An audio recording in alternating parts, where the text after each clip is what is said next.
Meeting of the Planning and Zoning Commission.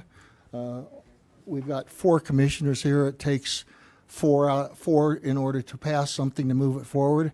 Out here in the council, we have Jim Lamerson, our liaison for many years. I see another commissioner that was here at one time, Don Michaelman. Thank you for attending. We'll start with the introductions over here. Mel, you introduce yourself. Hi, I'm Mel Roop. Hi, I'm Terry Marshall. I'm George Lee. And I'm George Sheets. So welcome, everybody. Our recorder over here and individual that keeps us on track is Michelle Chavez. Thank you for being here, Michelle. Is Phil Good? He's not here, is he? I don't see Phil. No. And we've got a lot from the public here. Thank you for attending. It always makes for a better meeting.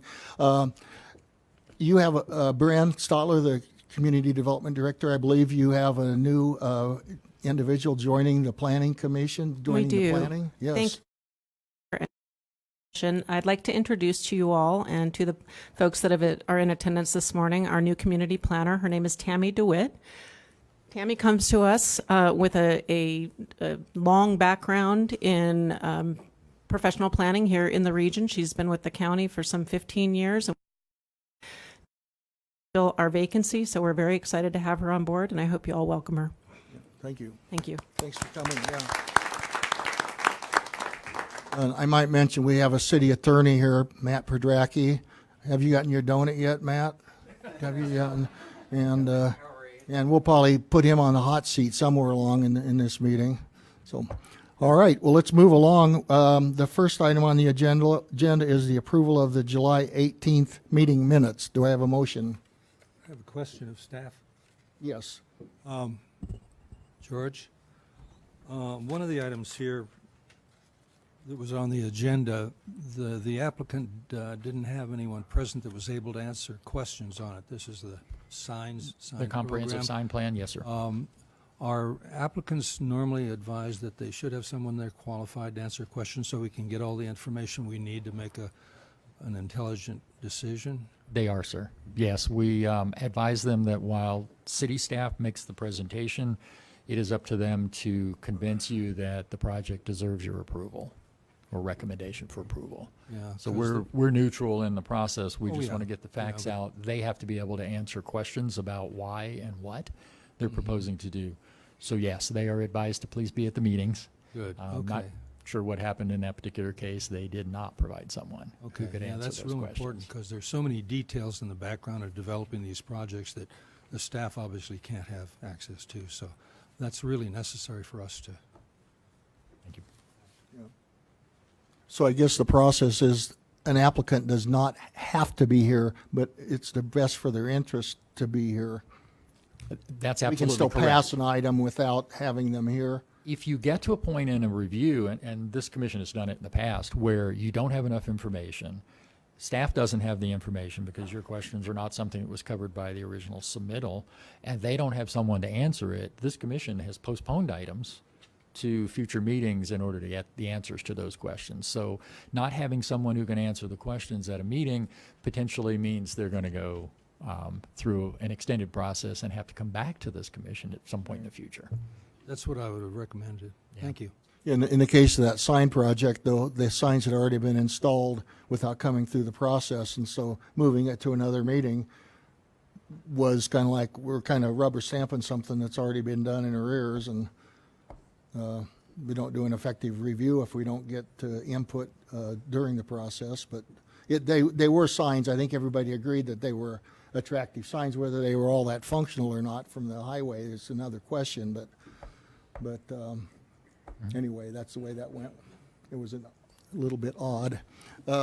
Okay, back on the minutes. Do we have a recommendation to approve the July 18 minutes? Mr. Chair, I so moved that we approve the minutes of the July 18, 2019. Okay. Second. Second. Okay. Any other discussion? All in favor, vote, say aye. Aye. Aye. Okay, motion approved. All right, George, we've got a Bradshaw Hills 33-lot subdivision that was all approved all the way through council, and now they're coming back to make some changes. tell us what's going on. First, let me start back with in the beginning. So we went through a process, several stages of a process for a subdivision plat for this property, and I've got the property shown on the map, an overhead aerial photo of the property. As part of that process, this commission reviewed street layouts, lot sizes. In that review, we also provided you from the developers a subdivision plat layout. This is what's called a planned area development. Under the city's code, a planned area development allows you to shift development off of areas that should be protected or are difficult to build on, such as slopes, into areas that are easier to build on, flatter areas. They've chosen to do the planned area development approach to avoid the slope along this side of the property primarily. And as you know from having visited the site, it drops off rather precipitously as you head north from the roadway. Their intention was to cluster their development through the planned area development process and have smaller lots in a smaller area to stay out of that slope area. Not at all uncommon in Prescott to do that process. Half of the subdivisions you've seen in the last couple of years have been planned area developments, maybe more than half, for that very reason. It's topography, and it's also a reduction in the amount of infrastructure that has to be constructed. In cases where the infrastructure is to become public infrastructure, there's a long-term benefit to the city to have shorter roadways, shorter water lines, shorter sewer lines that are our responsibility. So planned area developments were created and put into the code to allow for that type of an approach. During the process of review of this plat, it came before you a couple of times. Along through those presentations by city staff, we talked about the zoning that they were basing their design on.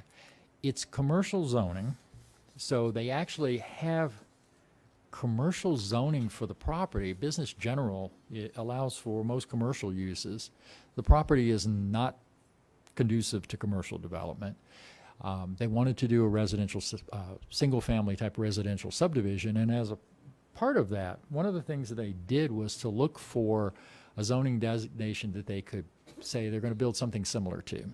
And they picked the SF-12 district, that you can see here, as an example. And that was provided to us in their application, that they wanted an equivalent design to SF-12, and that they wanted basic lot sizes to be smaller than that through the PAD process. So we knew that in advance, and you knew that in advance of your recommendations.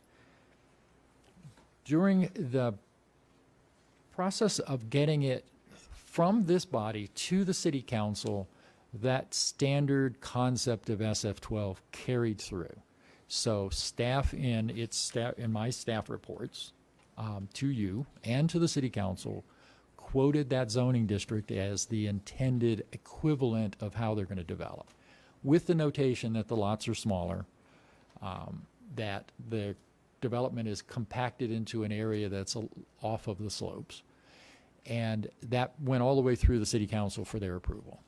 Subsequent to that, the developers came back to us and said, we intended to request reduced setbacks along the way. Reduced setbacks are one of the most common changes, in addition to shifting lots off of slope areas, that you get with a planned area development. You have smaller lots clustered in a smaller area of the site. You usually have smaller setbacks that are associated with that. This was a bit of an anomaly in our mind that they didn't ask for that, but those standard SF-12 setbacks actually would allow for relatively small home construction on the site. They came back and said their desire was actually to reduce those setbacks to allow flexibility that would let them have as little as 5 feet of setback on each lot in any direction. There are some other limitations, which I'll talk about in a moment, that won't let them go too close to front or rear property lines. But they wanted the flexibility. And again, that flexibility is a normal thing in a PAD. This was a little different, and they didn't ask for it at the beginning.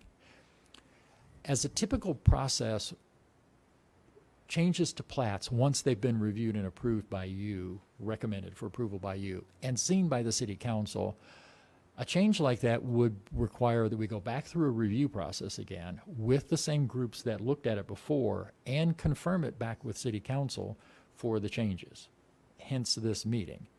Their request is to reduce the required setbacks to as little as 5 feet. Again, from a practical standpoint, you can't get there on the front and rear. You can on the sides. Most of the subdivisions in town that we've approved in the last few years have had 5-foot side setbacks. It's a standard now. At some point in the future, it'll probably become a standard in our code. But at this point, it requires the PAD approach in order to do that. So they submitted back to us a request to change only one thing. Well, I'm going to see if I can get these lined up. So this was what you saw. It has all the information along the side. And I don't know how clear this is going to be because of the copy. But you'll notice SF12 was mentioned as their design, their zoning design standard, with the setbacks for SF12. The current design proposes as little as 5 feet in all sides, with that change occurring. So it is somewhat significant for the individual lot development, but for the overall development, the site does not change. The lots are the same, the roads are in the same location, the dimensions of everything that was reviewed and approved by you and the city council is the same, except for the proposed individual lot setbacks. So this is not a significant change to the intensity. It doesn't add additional units to the property. There's no density change associated with this. It will only affect where the houses are placed on the individual lots. There are other sections of the code that are separate from this. They're part of the planned area development requirements of the code, which require a minimum driveway depth from the curb to the garage door of 22 feet.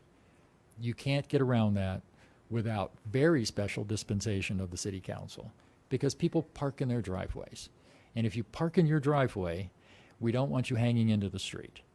No portion of the vehicle typically will hang over into the street if the driveway length is 22 feet. Again, a requirement of the Land Development Code. What that results in, and I apologize, I'm going to sketch, which I try not to do because I'm terrible at it.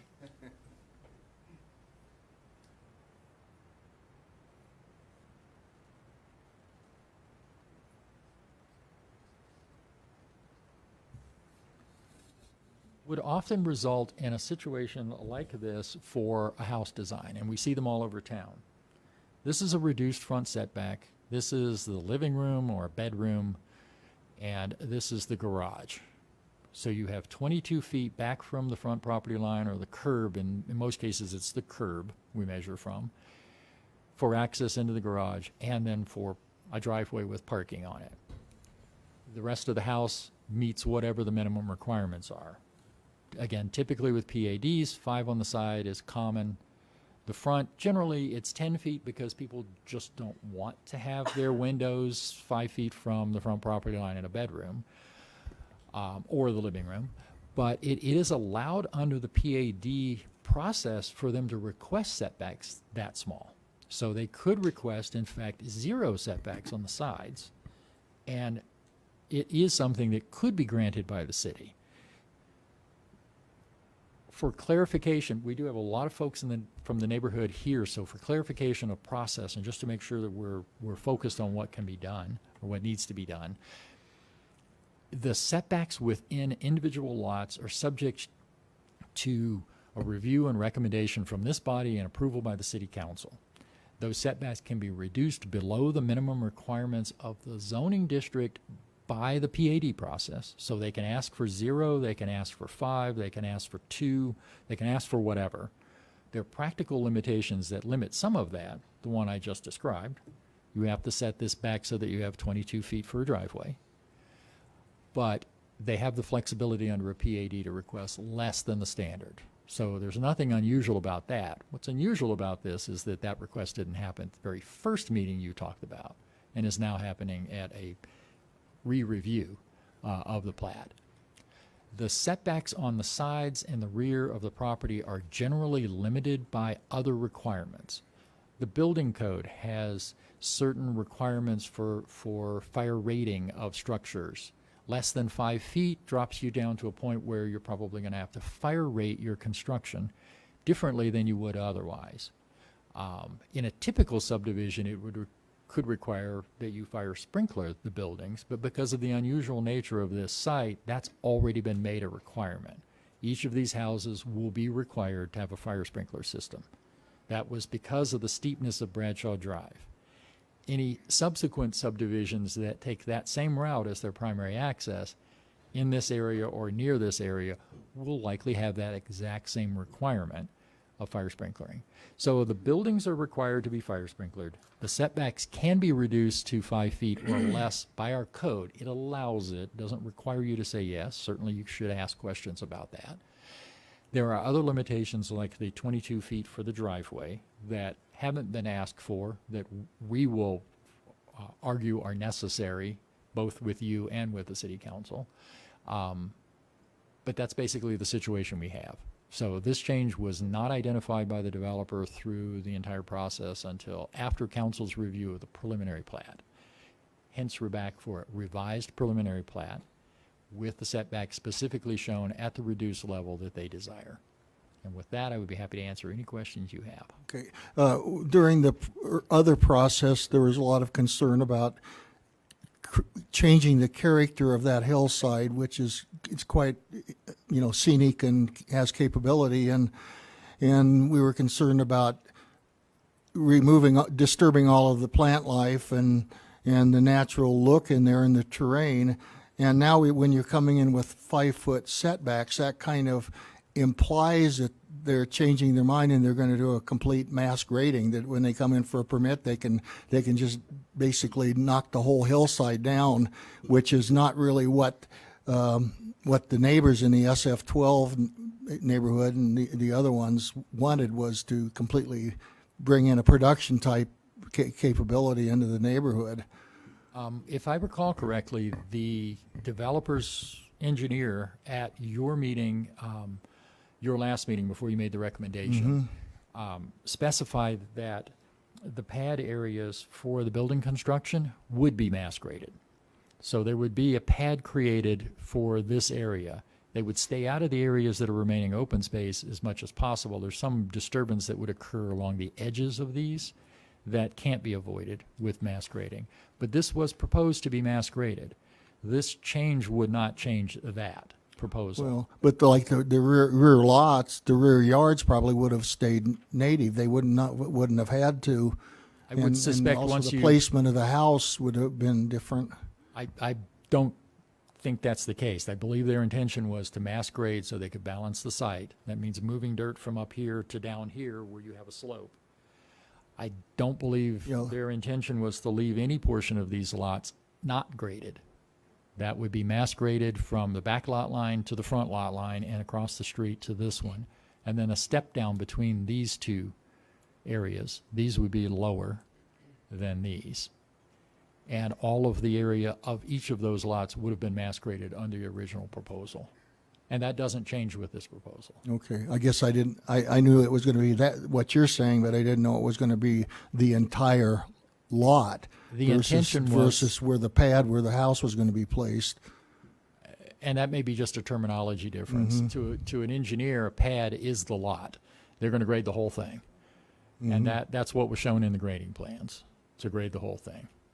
They intended to leave these open areas, and there's a buffer area behind the lots, as undisturbed as possible. So there would be a cut and retaining wall back here along the backs of those lots.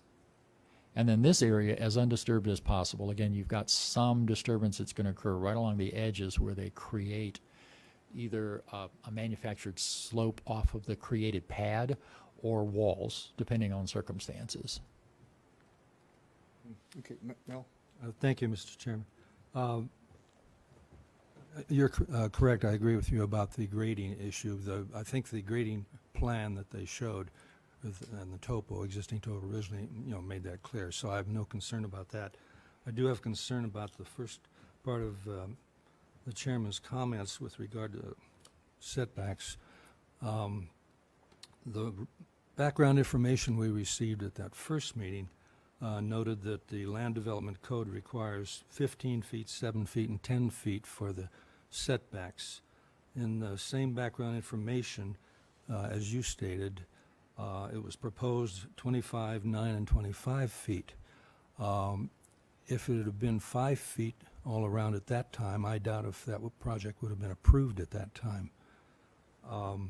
The importance of setbacks, especially side yard setbacks, to the outside community is critical. I think we have some examples in town where that's been a problem. I think maybe to me the classic one is the Ridgeline development when you're driving north on 89 and you look left at Prescott Hills at those homes with the small side yard setbacks. It's to me it's a form of urban blight. This property, while not a ridgeline project, is visible from off-site because when we first got a project for this one here, I went down to Gurley Street in that area, and you can see the property. And I think you'll see a similar effect here with 5-foot setbacks. I don't know if there's any other projects in that neighborhood with only 5 feet or not, but I think that's irrelevant because of this is the project we're looking at, and that's what you would see. I would strongly oppose 5-yard setbacks for any kind of projects, for any kind of development, I should say. There have been a lot of compromises with the zoning, with what's been requested with the lot sizes and all, as which is provided, but I don't think 5 is appropriate. So you mentioned 2 different sets of setbacks, just to clarify that for those watching. The property, as I mentioned before, is zoned commercial. It's business general zoning. The business general zoning standard setbacks are the ones that were shown up here. So that was the 15, the 10 that you talked about, including a 5-foot minimum side setback. I'm sorry, an 8-foot. 7 is what I believe was in the report. Yeah, I believe this says 8, and then the required for SF12, which they gave us, is what they were sort of using as a development standard, showed 25 front and rear, and then 9 for sides. So they were proposing 9 by their submittal to us. The zoning would allow them these setbacks, which were based on the actual zoning of the property. So there have been 2 different sets of setbacks that were mentioned previously, one based on the current zoning, one based on their PAD proposal, and now this third option would reduce those setbacks to allow more flexibility. And again, we have a very common development pattern of 5-foot setbacks in Prescott. Okay. Any other questions for George? Okay. Is the developer here? Yeah, would you step up and we'll see if the commissioners have some questions for you.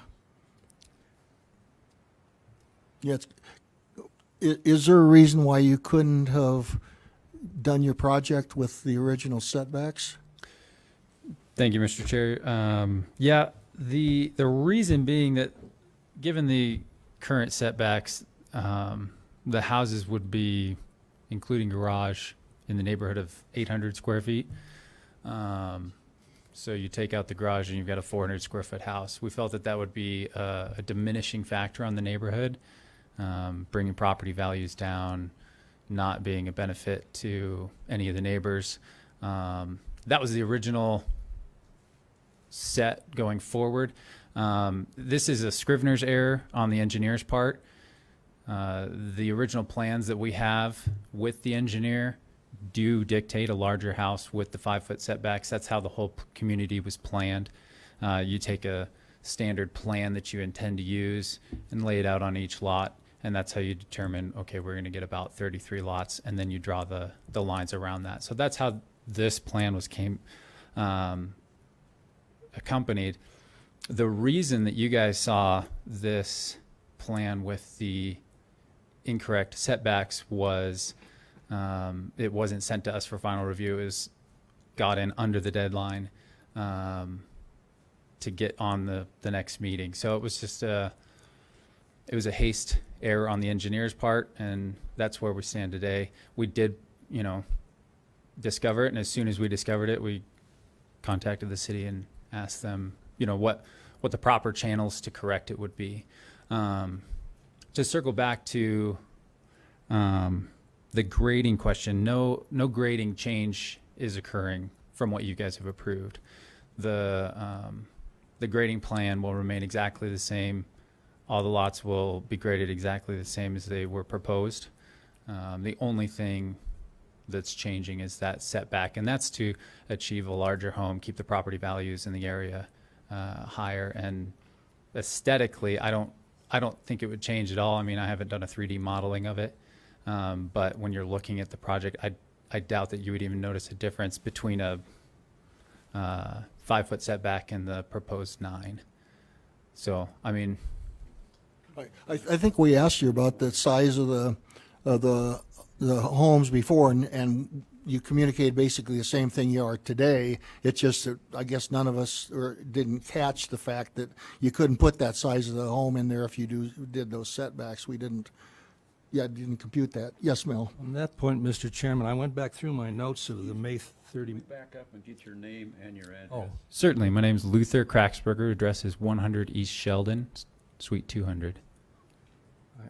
Mr. Chairman, I went back through my notes of the May 30 meeting, and I was reminded that I did make a comment at that meeting. I asked about how, do you have enough footprint with those setbacks to get a product? And no concern was expressed at that time, and I think you were at that meeting, and I think if that was a problem, you would have mentioned it at that point. Correct. That's because we were under the assumption, as the developer, that the setbacks were all proposed as 5 foot. It was a Scrivener's error on the part of the engineer with the plans that were submitted with the incorrect setbacks. Did you see the staff report before it came to us? We did not. Had we seen it, obviously we would have pulled it back and said there's no way we can do No, the that. staff report, I don't think he even identified the setbacks. I think it just said standard setbacks. The staff report just mentioned the SF-12 and its standards, and that was sent to the applicant, who happened to be the engineer.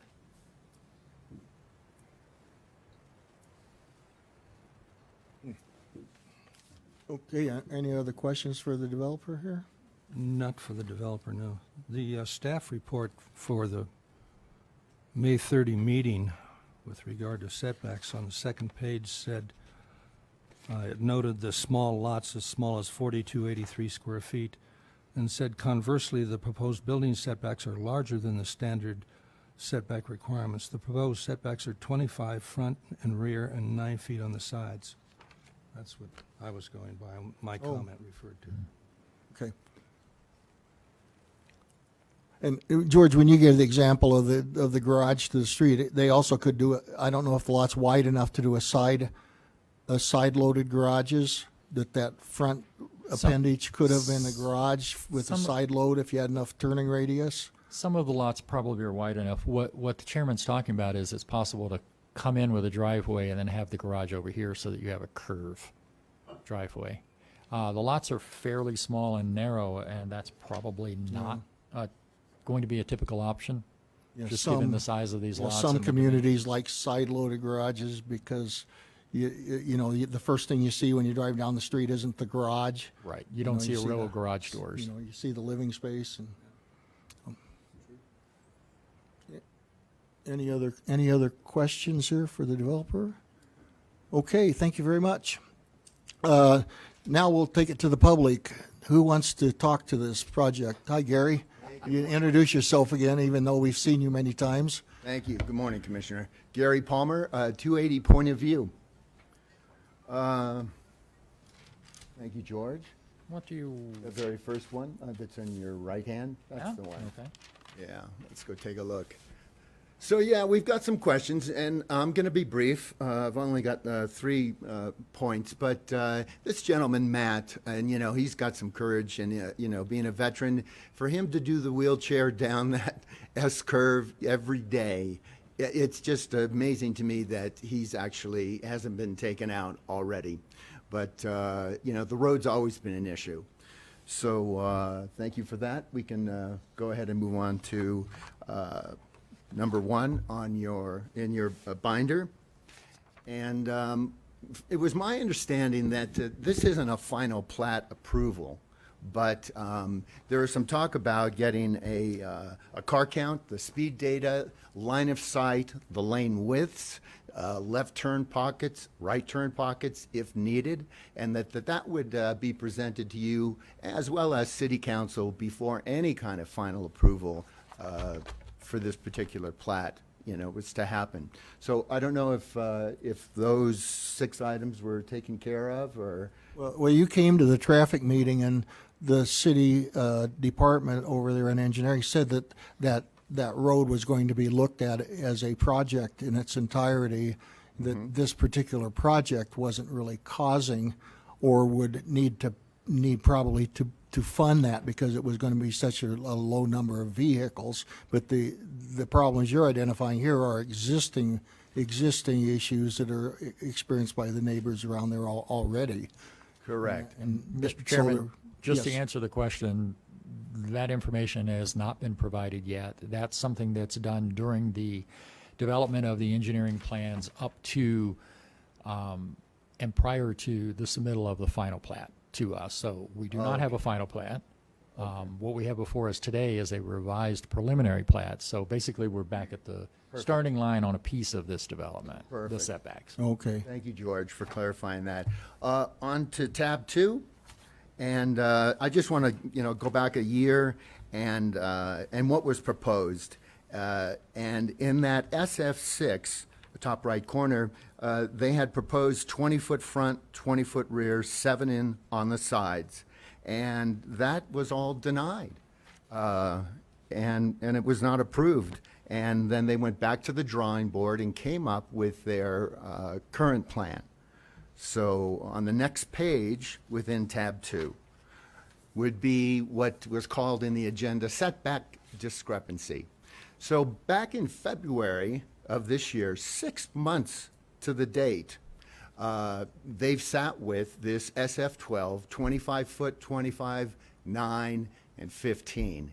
And it came before you, it came before City Council, and here we are 6 months to the date, and I look at my watch and it was like, oh my gosh, that's an oversight, and we really want 5.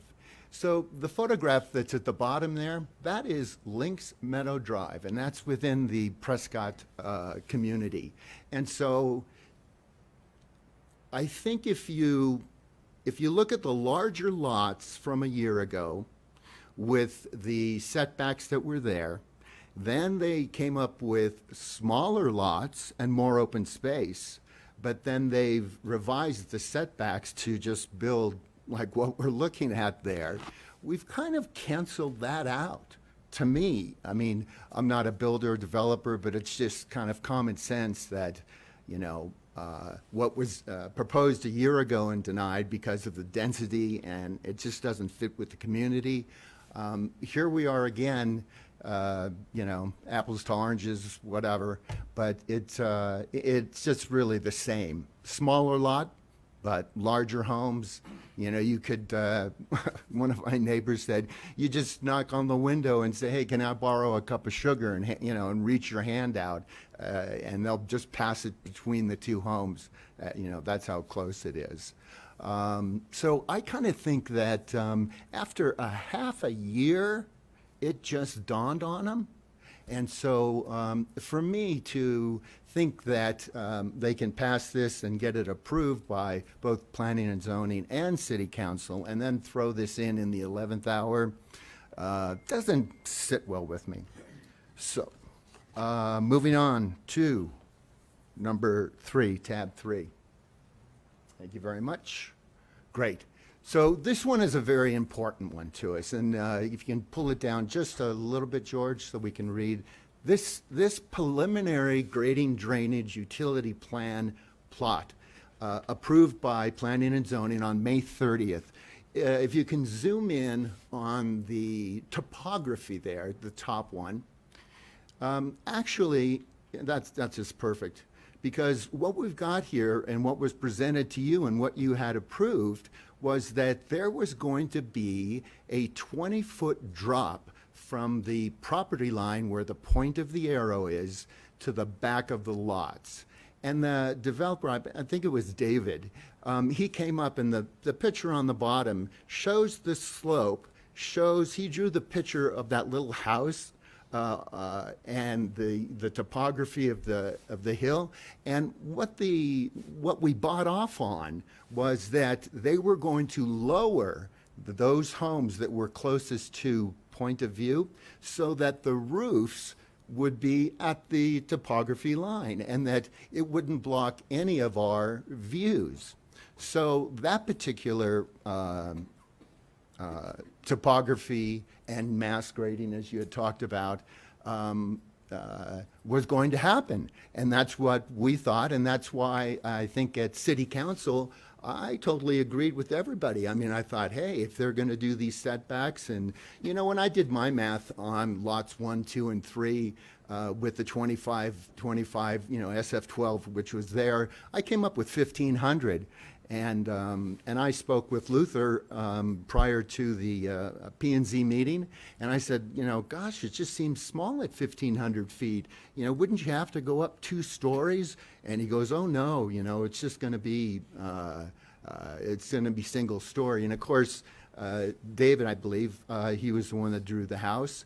That was supposed to happen. So if you can go ahead and push that paper up a little bit. So now, when it got to City Council, that dip and that little house and the building it into the mountain, they never saw that. It was not included. They have topography where they're just building the houses up on top of the mountain. And for me, that sun is my house will be in shade by 2 in the afternoon because of the way that they've got that set up. So for me, it's like what you agreed on, this commission, and what City Council agreed on are 2 different things. Unless, I looked in today's agenda, that's what's there, unless they're going to honor what was submitted and approved on by you, and then that, to me, is a glaring, you know, it didn't take me a half a year to realize that it was off. I saw it immediately. You know, another thought that comes to mind, and I'll just wrap it up here, is that if this project moves forward and we build 33 homes and families come in and so on and so forth, I don't know if anybody's looked at the schools. And, you know, the surrounding schools, they're at near capacity right now. And so there's 1 teacher for 20 students. There's 1 teacher for 15 students. And so how many more, like we're going to do this traffic analysis, but perhaps we need to add in there a school analysis and to see if do we need to build more schools to take on these families that will hypothetically be moving in there. It just doesn't sit well with me, and I just recommend that, you know, we go back to the table and try and clarify these questions that we've presented today. And if you have any questions for me, I'm happy to take them.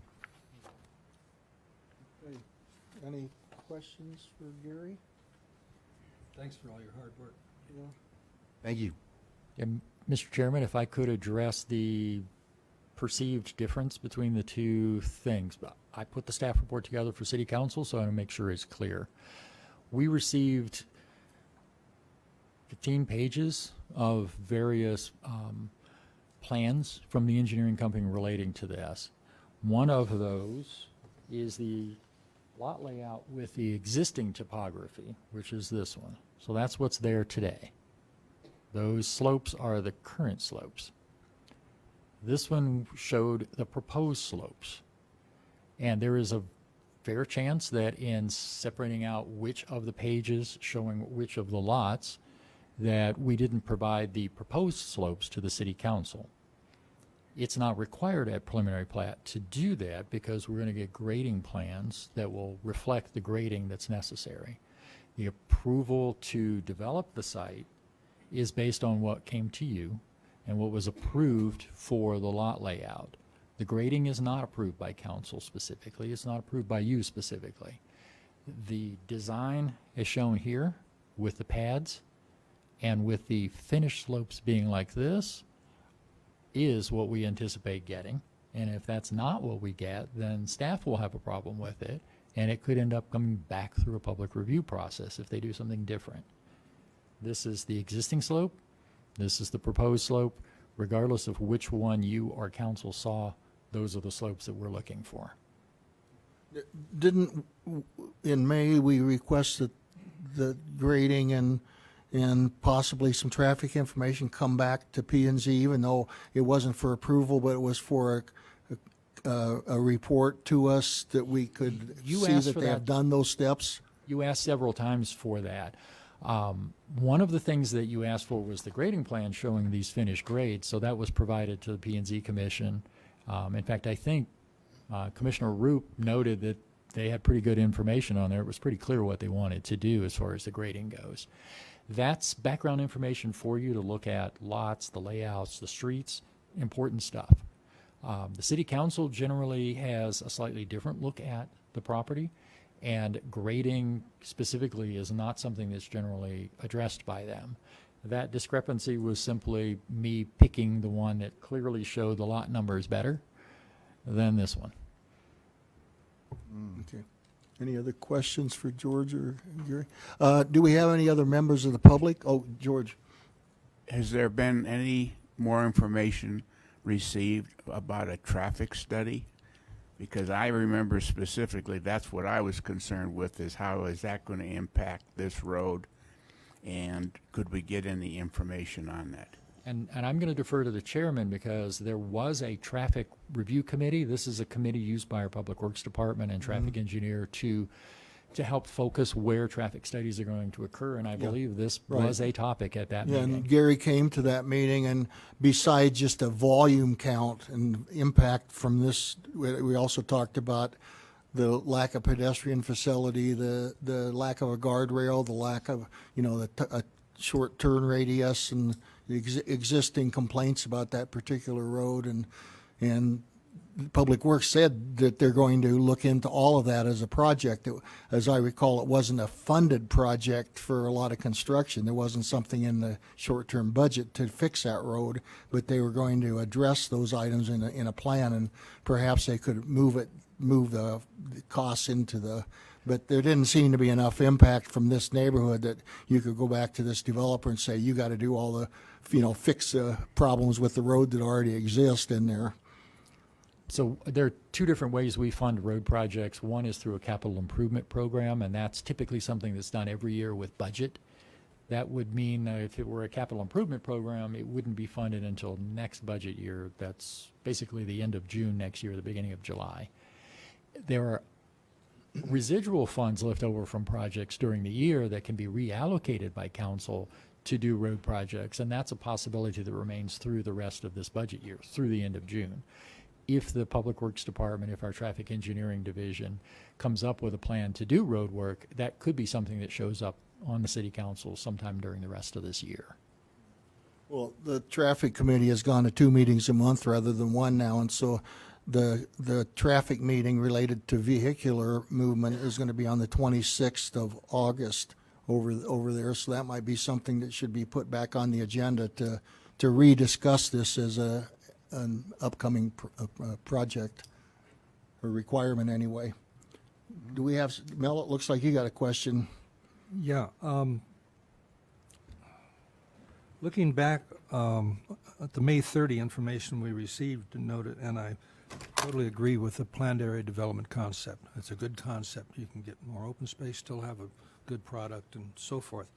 That information said that the proposed design includes 54% open space, which is excellent. I think they did a good job of responding to our concerns about open space in the hills. Unfortunately, for the number of units that they want, we're having this problem now with small lot sizes and small setbacks. I'd be willing to reconsider slightly less open space to allow them to make the lots larger to improve the overall visual quality of the project, to get that priority achieved as well. I have a question for the developer. You want to come back up? Answer from there?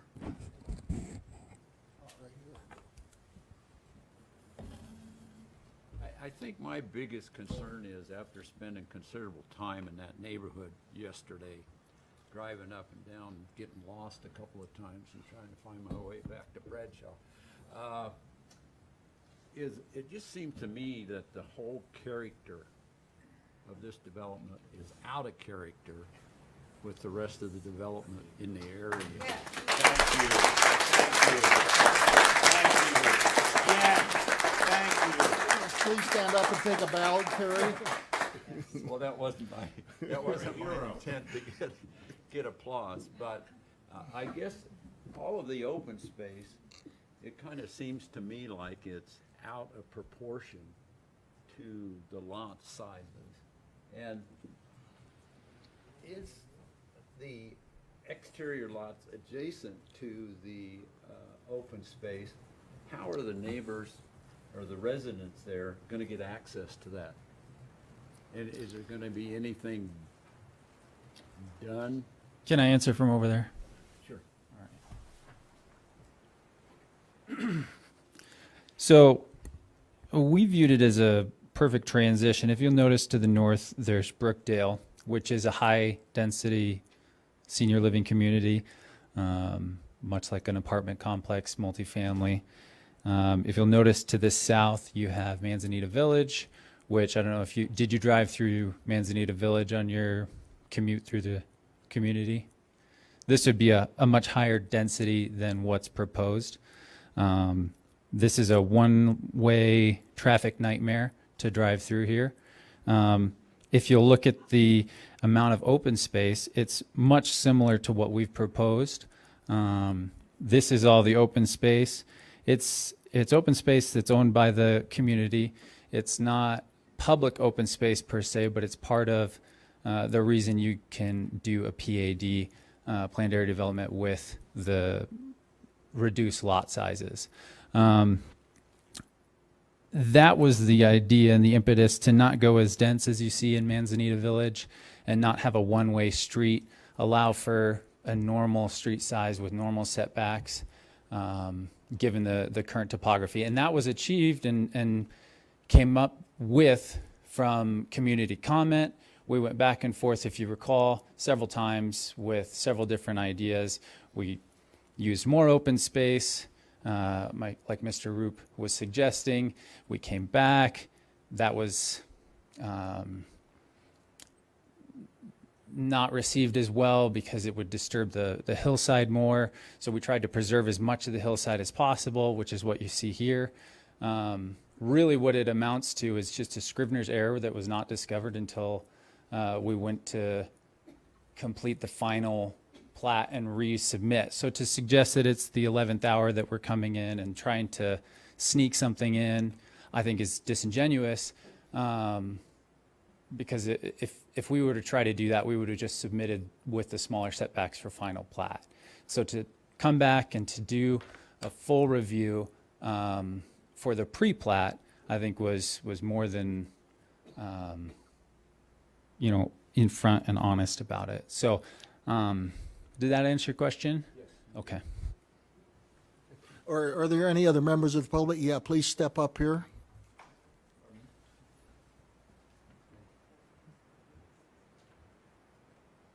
Yeah, Gary again. Yep, Gary Palmer, 280 Point of View. Thank you very much. Just to kind of clarify this open space and, the photograph that showed the 5-foot setbacks and how close the homes were together. All the homes there in green, those are the original homes. The ones in red were proposed back on October 10th and denied. Then they came back and reconfigured it, created that open space that they talked about. But when you just look at the overall picture, which is not in the previous diagram, that look at how everything is open. and that by creating this, these 5-foot setbacks and so on and so forth, it's just so out of character. And we're just going in reverse. We're going back to what we saw, a year ago, which was SF6 and, 6-0, denied. So I just don't see how, it's really any different. And again, look at the separation. Like you look at Manzanita, and you look at the open space that's around there, and then in other places, it just doesn't. Gosh, I wish I could, make sense of it, but I just can't. I can't see it. I can't get it. Any questions? Okay. Thank you. Other members of the public, please. Your name and your location. Hi there, my name is Roger Johnson. I live at 269 Point of View. One point to make about the open space. It almost seems like everybody's talking, especially the developer, that they're giving that to us. You know, everything's about money, and the only reason not building on that is because it's too expensive to build on it. And that's the only reason that's left for an open space, and not for these people to believe that the council or the builder is giving us anything. If you could build on that, he'd be building on it. Thank you. Yep. Okay. Thank you. Okay. Next.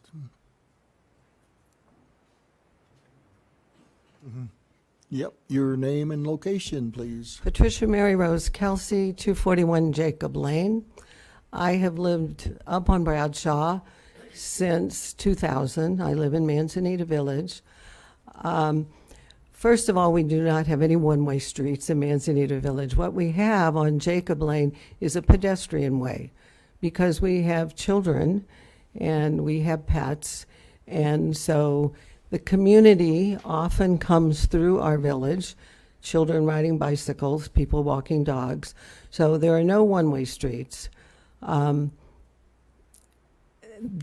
So that's a correction. We also have trails in our open space. Our open space is quite lovely. If you would like to come and walk through, we have at least 4 trails down in there, and it's quite beautiful any time of the year. And again, the community does use that. This is not a gated community. They are welcome. My main concern, but I just wanted to kind of defend Manzanita Village, which we just celebrated our 25th anniversary, and it's clearly an asset to the city of Prescott. Many of you gentlemen, on the very first meeting, I remember you drove up and you commented your close encounter with another car on that hairpin turn, and we were really appreciative that you all, every one of you, came and walked that site, and I'm happy that Terry Marshall was up there again yesterday. My concern is for the children in our community, the children in this future community, because there will be children, and the danger of that road. It is just unconscionable to me. I cannot understand how this project can move ahead until this road is addressed. Every single day at sunset, an unsuspecting driver going up Bradshaw, just as if you hit that turn, you are totally blinded. You cannot see for a few seconds. Right at that turn, it's at eye level. Now, we in our community make our members aware of that, so take pen or do something else. If you've got 50 or no new people, nobody is going to tell them about that. The second, and probably the most dangerous, is the steep incline on Bradshaw during monsoons, but especially in the winter, sleet and rain, and especially ice. It is not uncommon for, again, an unsuspecting driver to start up around that curve thinking they have momentum, and they get up just so far, their brakes lock, they start sliding down. Now there are 1 or 2 cars behind them. So sometimes we have 2 or 3 cars. No one has been seriously injured. There have been no fatalities. But to increase twice a day, 30 or 40 cars on that road, it's dangerous. And then you throw in school buses. This is a safety issue. It's a safety issue for all of us who live there now, but we have learned to navigate it and to share with our neighbors how to be careful, how to use Penn if you can, go through Quail Hollow if you need to. To approve this density without addressing the streets first is putting your citizens in harm's way. There's no doubt in my mind. And I really encourage you, hopefully we'll come to the traffic meeting on the 26th. What do we do? Do we need to get a petition that says you can't move ahead with something that is going to endanger the lives of the people living there? And thank you. Okay, thank you. So, Okay. so, Mr. Chairman, just a brief clarification on the topic you have before you. Yes. It is the proposed change in setbacks. This layout, this proposed subdivision, this preliminary plat was recommended in favor by this body and was approved by the city council. We're not talking about whether this development occurs in this fashion or not.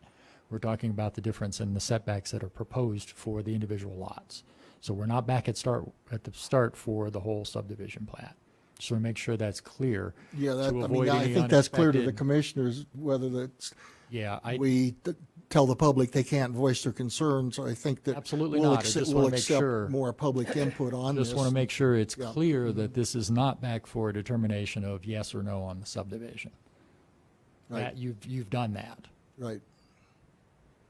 Right, but not the final plat, as you point out. This is the preliminary stages. That's correct. Yes.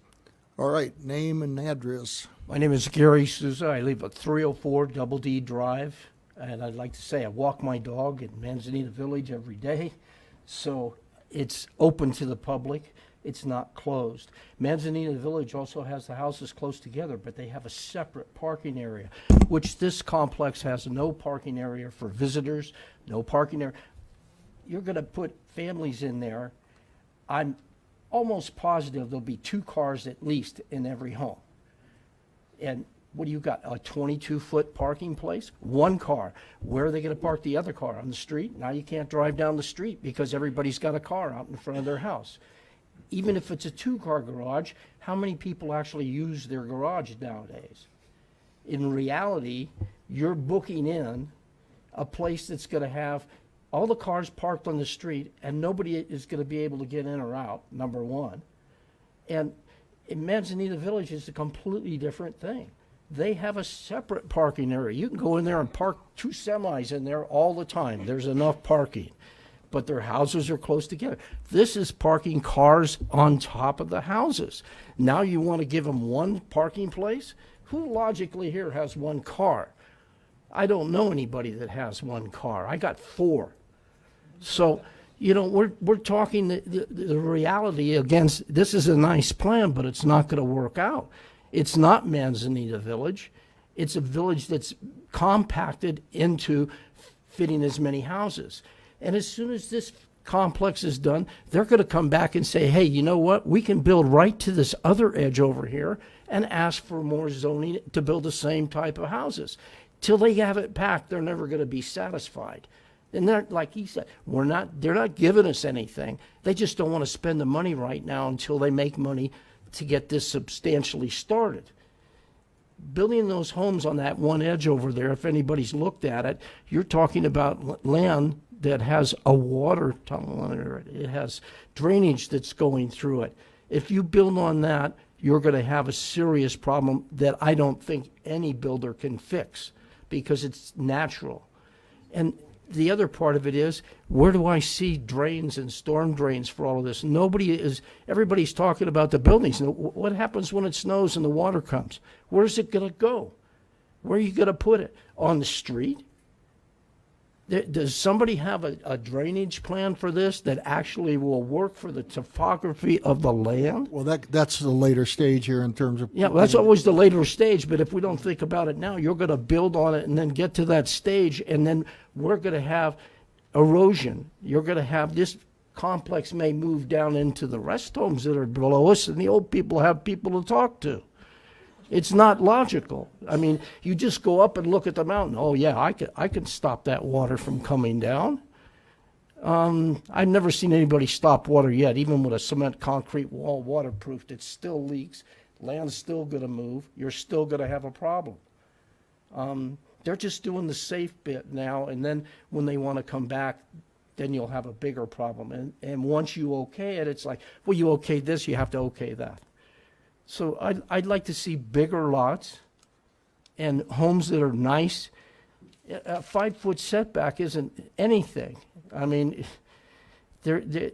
up there we worry about fire. If that place catches fire, every house will go before you can even get a fire truck up the hill.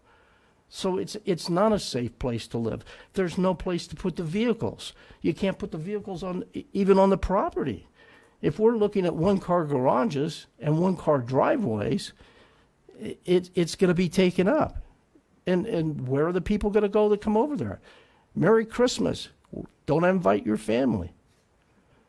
You know, it's not logical on the plan itself. It's just too dense for the area. It's too dense for living. There isn't any way around it. I mean, you got to look at it for what it is. You have any questions or? No. You know, we all have to remember that this is zoned business general, and you could come in here with a resort or a hotel or something, and not even have to come through the review process. Mr. Chairman, just one clarification on the parking. Our parking code requires 2 parking spaces per house plus a parking space in the driveway. It's 3 that are required, not 1. Right. So just to make sure, Yeah. when we were talking about that 22 feet for the driveway, that's a guest parking space on every lot. And we require the same thing anywhere else in town. So any residential development has the same requirement. But don't these are 28-foot streets, aren't they? They are. They would allow Yeah, parking so you would on allow one side. parking on one side of the street too. That's true. Yeah. Just one side. Okay. Is there someone else here? Come on up. Good morning. My name is Sandy Hoppy, and I live at 1289 McDonald Drive. And I just wanted to say I am so disappointed that your committee and council passed this plan without addressing Bradshaw. As the other gal said earlier, and everybody else, if you don't live up there and you only go up once, you don't get the whole perspective. And I'm just disappointed that it went right through, and that's something that's going to be looked at after. It makes totally no sense. Thank you. Yeah. Okay. My name's Carol Swords, and I live at 273 Jacob Lane, and that's part of Manzanita Village. And I want to just say that a lot of us were really puzzled after we left the meeting, when a lot of us came, and we were involved in the Planning Commission considering this development. And we really felt like there was a lot of receptivity and understanding of the perspective that we put forward, that a lot of those points are mentioned today about the character of the area, the traffic, the density, and so forth. The developer mentioned that the density of Manzanita Village is greater than they are contemplating. I just want to point out that you just can't understand Manzanita Village by looking at that chart there. And that's because it's a community that really doesn't fit your typical planning and platting design, your typical development design. It was designed in a model that's called co-housing. It was created to actually reinvigorate neighborhoods, to bring people together in a way that we found that so many people these days are in neighborhoods where they don't know their neighborhoods, where things are just designed that bring people apart rather than together. So that's why the roads are, in fact, that's why we have the pedestrian road, because we didn't really plan it for people to be driving on a lot, but it is two-way. And we planned it that our parking would be above. All of this is totally unconventional. We know that.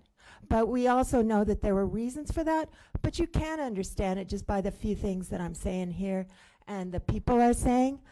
The homes were built one by one, and they were built by individual owners who took an interest in what was going on in the neighborhood and the plan.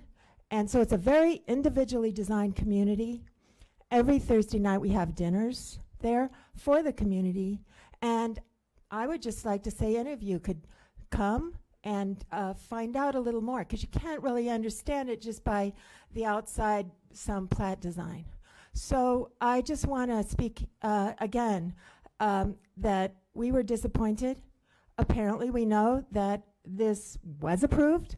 I did hear one of you saying today that given this decrease in the setbacks to 5 feet rather than the former, which is like a 44% increase in the amount of land that could be built on within a one plat, that we ought to have to go back to the beginning on this versus to continue with it, because it's such a huge change. So I agree with the one of you that said that. I think it kind of brings us back to square one in a way about considering this project. It's big. Thank you.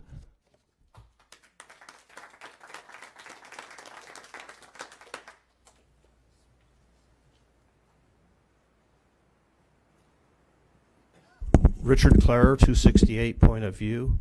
I just want to bring us back to the original plan where that open space area, none of it is within the development itself.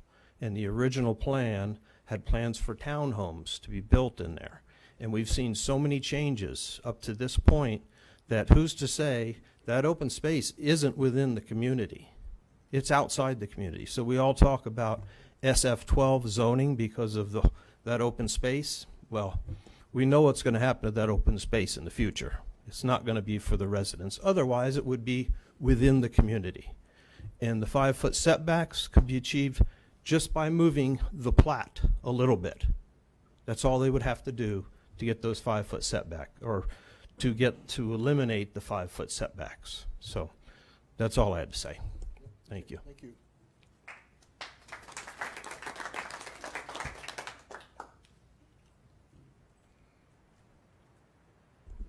Hi, I'm Robert Brown, and I live at 451 Hillcrest Drive. I know a lot of people have talked about their concerns about safety on Bradshaw.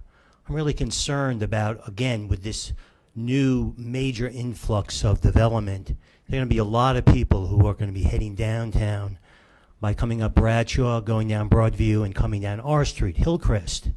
For years, we have gotten notices that they were going to improve Penn, that they were going to make some improvements in our area on the streets, which are absolutely collapsing.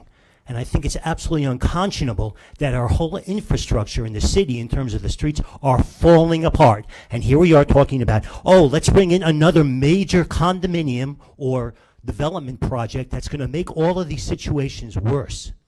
I would ask you to basically improve the infrastructure before we start adding these incredible, boggling, huge development projects, which are going to decrease the quality of life for all of us. Thank you.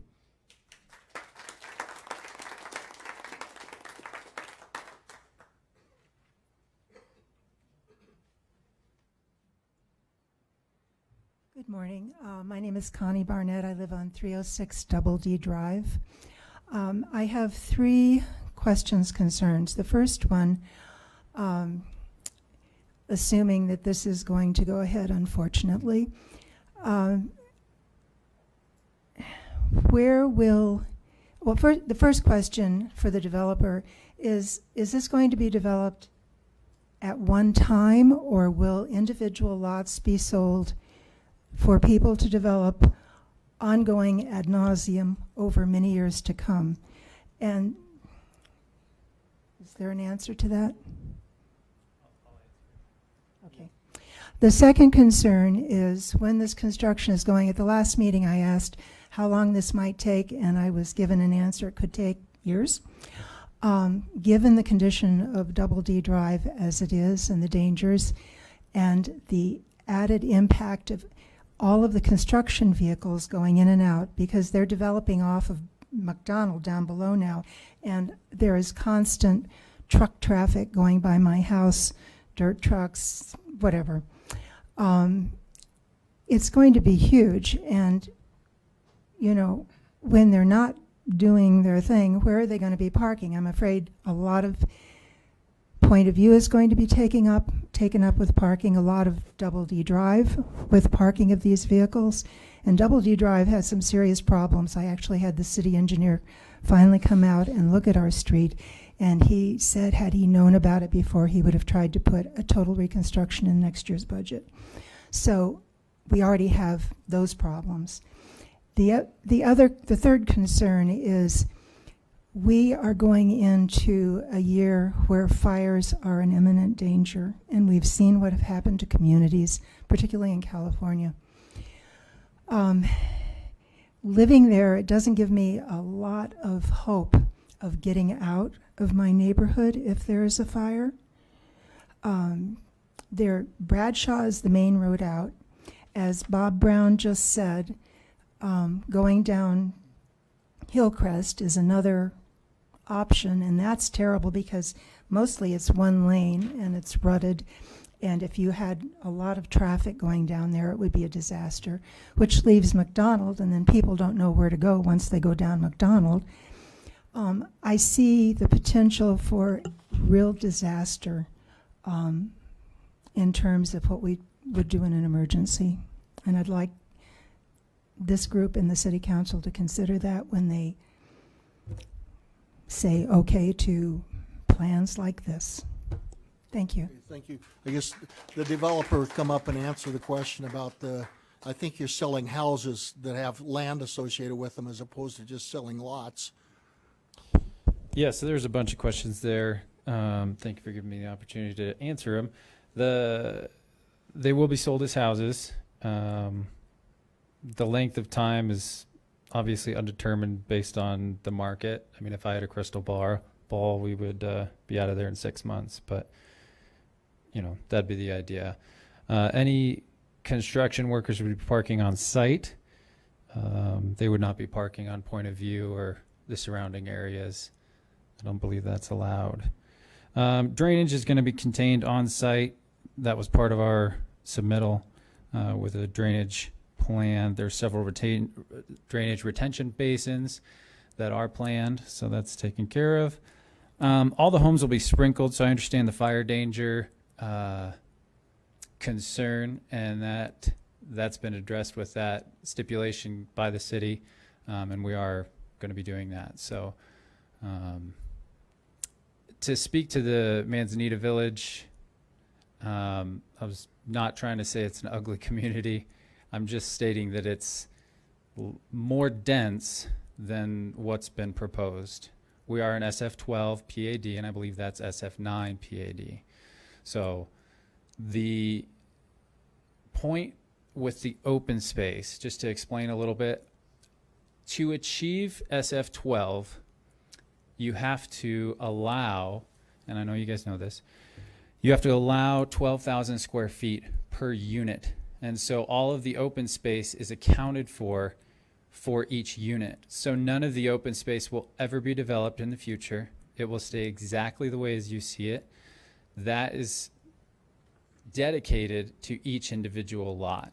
So we can't touch it. It doesn't belong to us. It belongs to the HOA, similarly as you see in Manzanita Village. So that was just to explain, we don't want to do a multifamily and make the hillside extremely ugly as compared to what you see here. We're just mirroring what you see in Manzanita Village coupled with the SF12 zoning. So the setbacks are nearly similar to Manzanita Village. If you take that into account, as far as parking, you know, we do have the 2-car garage and 2 cars can park in the driveway. So at a minimum 3, you know, if you're efficient, you can put 4. And then obviously we've got the street parking as well. So correct, we did not go with a parking structure like they did in Manzanita Village, but we didn't feel like that was going to be beneficial to this particular development. We didn't like the feel of it, and there's different developments, much like the lady said. So I think that's any other questions that I didn't address? Could I ask for a clarification? Sure. You said you're going to be selling the homes. Are you going to then engage with a buyer to buy the lot and then design the home and build it? Or just what process are you going to use in building those homes and selling them to the individuals? There will be, so there will be a design process with each individual buyer. There will be design guidelines. But are you then going to build the house? Yes. Were you asking if the buyer's going to build the house? I'm just asking for clarification. Yeah, we're going to build the house, and it's, you know, the exit strategy, if you will, is to build the house and move out. The exit strategy is not to sell lots. Yeah, it's a production neighborhood, production home, single builder. Single builder, yeah. For continuity and to get construction vehicles out of there as soon as possible and move on with the traffic study and be able to improve Bradshaw Drive. And obviously, I think we've got to do the traffic study before we get final approval anyway. So that's always going to be addressed. Yeah. Any other members of the public? But I think we've taken enough related to the road, because that's really not something that this body addresses anyway. But we wanted that to be voiced, you know, so it's on record again. But something other than the roadway. My name is Barney Blashill. I live at 244 Point of View. In looking at what you're requesting, the only open space on those individual lots will be the driveway. All the other parts of the home that's being built can be built as close as 5 feet from the borderline of each lot. And somehow we're supposed to understand that because there's open space beyond, that you can average that in to each individual lot and say, oh yeah, it's 12,000 square feet. Really? Yeah, well, just that it's 5 foot all the way around doesn't mean they're going to build a house on every bit of everything, and you're just going to be able to walk around the house on 5 feet. That's not what that's saying. You know, it gives them kind of flexibility where they place the house. The actual occupancy, I believe, is around 50% in terms of the square footage of the house versus the actual lot size at 4,500. It's actually variable under the PAD. The question on the 12,000 square feet is that's how you determine how many lots you can have by dividing the overall property by 12,000. But you can reduce the size of those lots and move the placement of those lots through the PAD. So it doesn't change the density, it just changes where you can build. Yeah, okay. I just had 2 questions for the builder.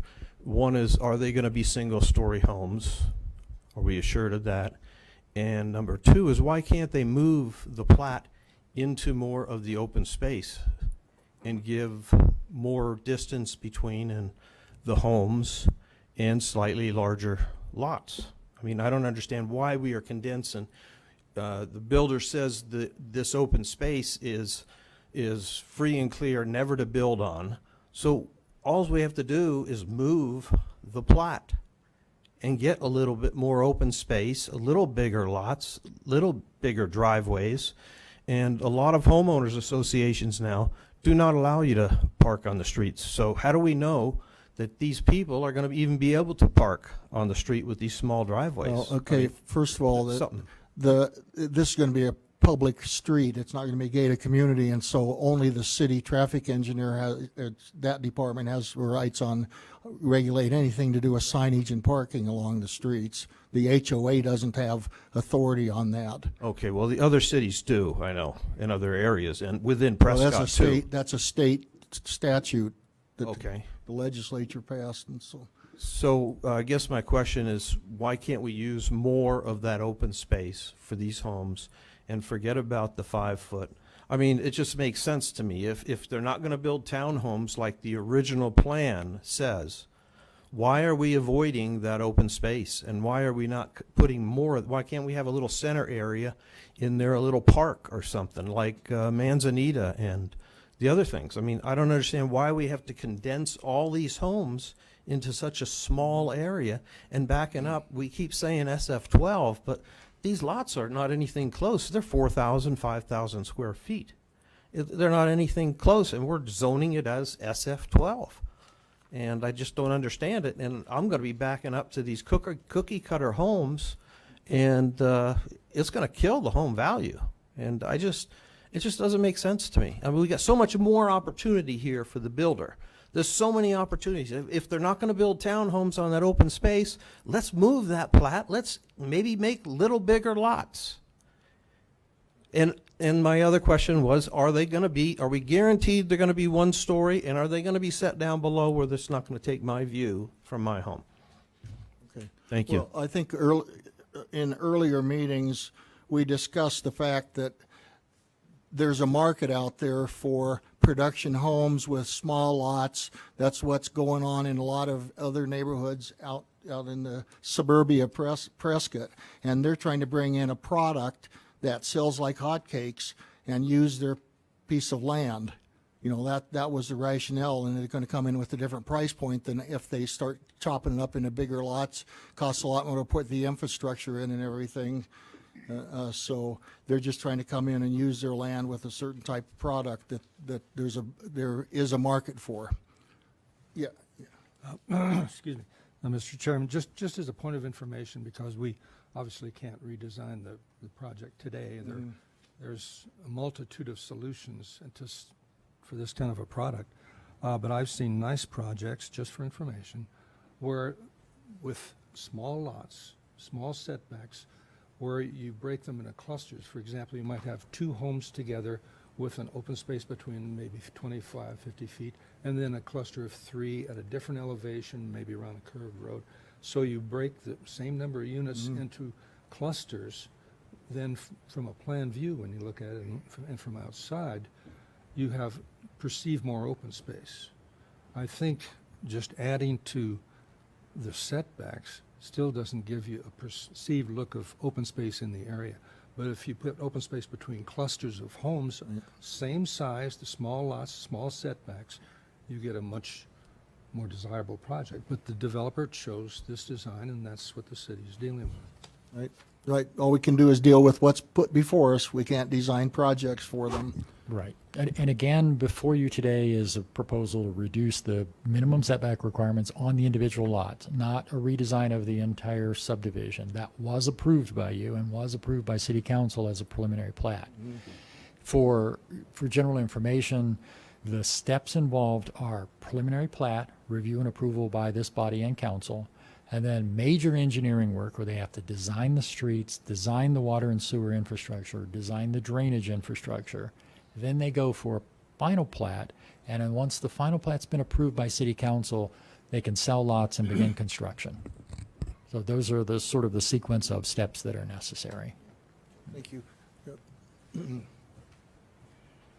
If I may, the open space was a point of concern for the public with the original plat. So through all the iterations, it was determined that as much open space as possible be dedicated. And so to acquiesce to the public's concern, we wanted to make that as undisturbed hillside as possible. The plan is for single family homes. I don't know if the city can dictate that, but there's not a market for 2-story homes, so we're not interested in building those as by and large. Mr. Roop, you were saying that the the clustering, we went on a mixed approach to that. You see it kind of to the east, or excuse me, to the west, trying to push those out and break up that section. Again, you are seeing the lot line, so it does skew it a little bit. There is going to be a lot more open space in between those houses. That's why we left that hillside open to the east that backs up to Point of View, to give those neighbors as much, privacy as possible. Just really trying to address everybody's concerns without making it a hotel. Okay, members of the public again, come on up. My name is Diane Olson. I live at 302 Double D Drive. First of all, the overall look of this community that is planned is definitely not with the neighborhood. It is looking like a tract home. We don't have any other tract homes around us. Another concern I have is how are the people that want to get to that open space going to do it? It looks like they have almost no access if they wanted to get to it at all. I would like the developer started to address that at one point in time, and I don't see very many entrances to the open space at all. And my third concern is for the families that are going to be coming into this community. If the backyards are going to be 5 feet or maybe just a little bit wider, if you look at that, that's not even a spot where children can play. There's not room for a swing set. There's not room even for a wading pool, hardly. So where are they going to play? Well, maybe the front yards, but my guess is that they're going to end up out in the streets. And it'd be easy to say, well, send them out to the open spot or, the open areas. But if you've got a toddler, or maybe a 5-year-old, you're not going to want them, going someplace where a parent can't keep an eye on them. So those are just a few of my concerns about the quality of life for people in this area. Well, that's kind of up to the buyer, what they choose. Well, certainly it is. But, if there's not even opportunity for, a backyard, and this is an area they like, it would certainly be nice if they had some place, maybe a park in the middle of this, or some ways to get closer to the areas that have the open space. And yeah, it is their concern, but it's my concern too. Thank you. Thank you.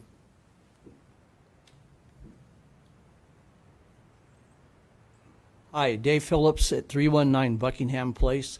2 questions for the developer for point of clarification. He had mentioned a HOA. Will the open space be, and I understand that's how you get your lot coverage and your setbacks, so if you're incorporating that into the plot plan, will that be a lettered or numbered lot that is given to the HOA? Is that deeded back to the city? Who actually owns it?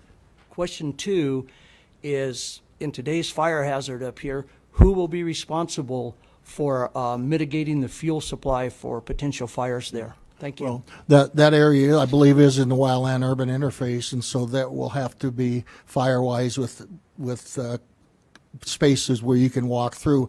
I guess it'll be common area for the HOA, and they can determine whether they think that they want to put some trails or do something with it regarding access to that.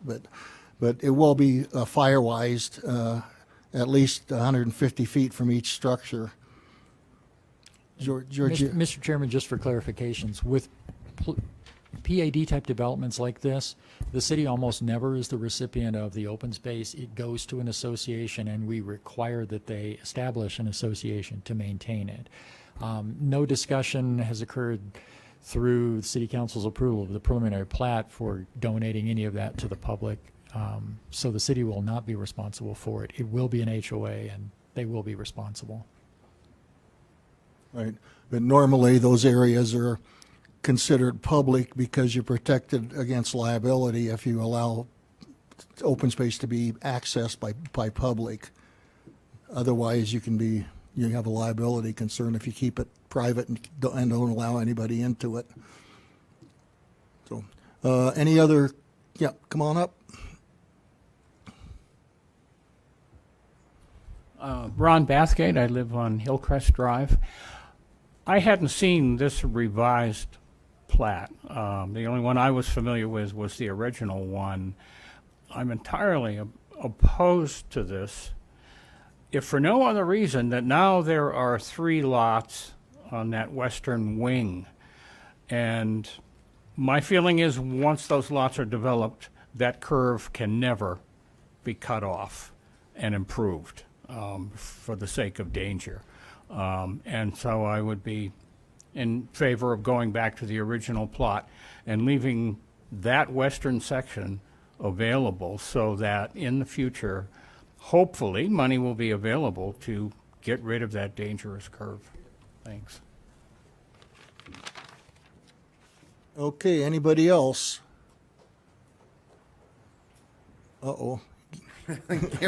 Gary Palmer, just a tagline is that in LA they build these what we call McMansions, and they have no yard, no backyard, no side yard, no nothing. And in California they've stopped it, and you're not allowed to do a McMansion. And if we allow this change from 25 feet to 5 feet, we are going to have McMansions here in Prescott. With that, thank you so much for your time and allowing everybody to voice their opinion, and thanks for your consideration. Yeah, thank you. Okay, well, what we have before us is a setback change, and I'm kind of getting the feeling that maybe some of the commissioners are not going to vote in favor of this. It kind of is looking that way, and we only have 4 here, and we do have an option to postpone this decision until we have all 7 here, to where we're giving more of a chance for a vote. Otherwise, we're going to end up with a no going, and it can be taken directly to council with a no vote. But I'm not sure if that's really representing the consensus of thought here, being only 4 of us are here today. George, you have a comment on that? It's common in a situation like this where you have the bare quorum for a meeting to address the applicant to see if they're willing to postpone the action until you have a full commission. I will point out that you've had a vacancy that was just recommended for being filled. City Council will act on that next week. That at your next regular meeting, there's a fair likelihood that you'll have a full 7 available for that meeting. That's typically something that you discuss with the developer to make that determination. Mm-hmm. Okay, well, I guess we have the developer here. And then we'll take your comment. To keep the current setbacks would be to create a McMansion subdivision. We could go 3 stories, build giant homes on your 800 to whatever square footage we have. They'd block everybody's view. We could move forward as it sits today. The whole idea being to address that and not do that.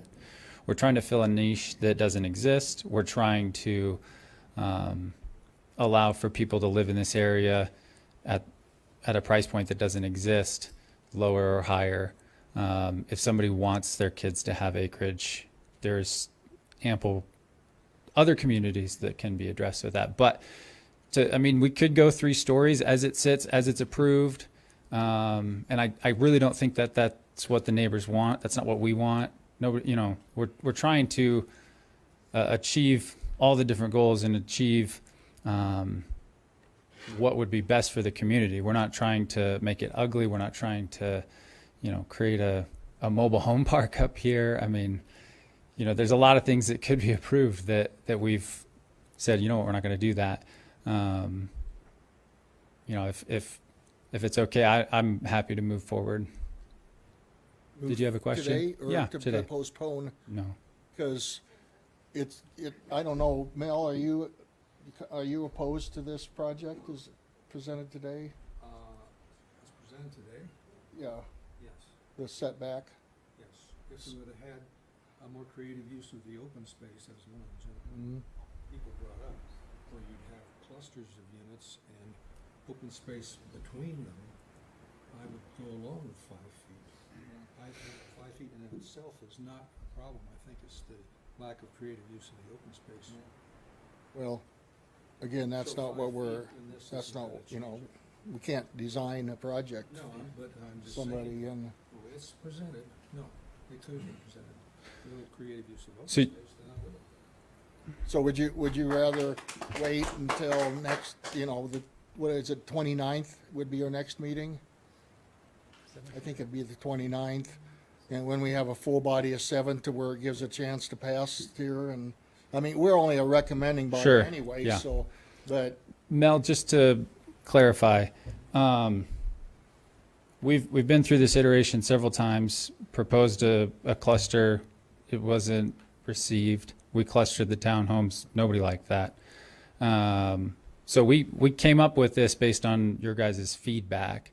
We didn't say have one large area of open space and jam the homes close together. We didn't say that, we just said more open space. The nature of the site dictates that, if you will. There's not, I mean, there is open space in between each of the rows in the middle. There's ample open space. There's open space behind each of the homes on the side.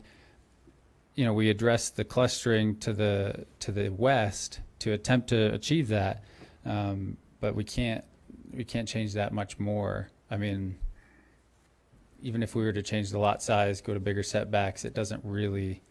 I mean, who do we listen to? There's go bigger setbacks or cluster the homes and keep the same setbacks and make more people angry because they don't look the same. I mean, we're trying to achieve two different sides of a lot of people's coin.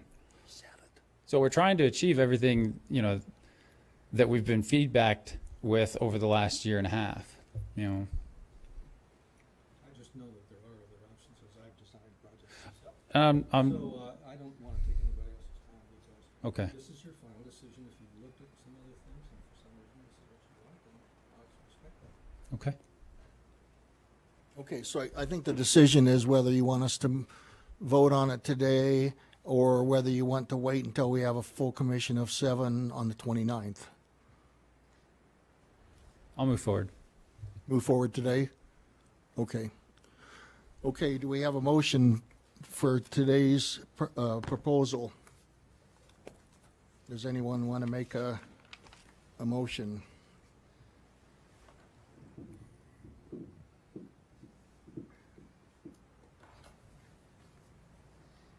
And the motion can be moved to deny too, if that's what you want. The motion can be whatever you want the motion to be. There's a recommended motion in the packet here.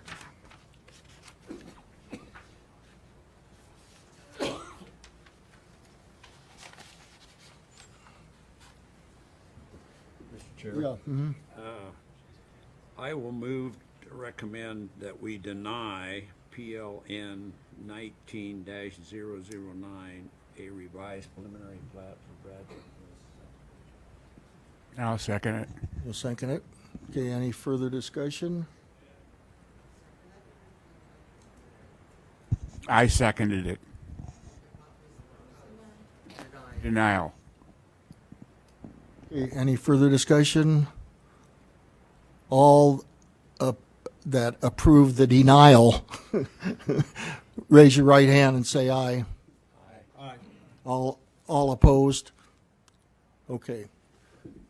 Motion passed, well, I guess the motion doesn't even pass with the 3-1. So so we denied the denial, I guess, by my troublemaking vote. Yep. Okay, So so now you- this can move on to You do have an council. option if you want to make another motion, you have that option. If you don't make another motion, this will go to council with a recommendation for denial effectively because you failed to approve it. We should clarify a thing for people in the audience. This is not denial of the whole project. Only denial for what was recommended by staff, which is reducing the setbacks to 5 feet, right? Just this piece is the only thing that's being changed. There is a preliminary plat that's been approved already. This development can move forward. It just can't do it with these reduced setbacks. So Right. that's all you're voting on today is reducing those setbacks. You know, and to denial, my vote was based on the fact that it's private property rights. He has a right to bring the product into town, and 2,000 square foot houses are better than 800 square foot houses. So this is a better proposal than what we were sticking him with in the first place. Okay, any other things for the order? Bryn, do you have anything to announce? No, we burnt you out? Okay. Meeting is adjourned. Thank you.